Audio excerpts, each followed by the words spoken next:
now it's, yeah. So what were the differences? Yeah. I mean, the first book is very much, I think, a recovery memoir. It's about kind of, I mean, it's obviously there's a million other things. It's about Jackass. It's about like how, but it's kind of follows that rise and fall and, and the real descent into drug addiction and drinking and the need for attention. And, it's really, I mean, it's kind of a classic memoir style, I guess. And then when it came around to do the second one, I mean, to me, it was pretty clear that you can't just write another memoir about like, it's only like, yeah.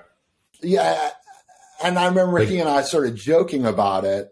And like, cause it's clear, like that's sort of like what was driving me was like, well, I've done all this other like really interesting stuff in the last 10 years since we wrote the first book. And I was like, I just think it's going to be hard to sell the idea. And I don't even know if I was the first one to bring it up or if it was like the publisher or the, literary agent was like, yeah, you might need to sort of figure out a different way to package this.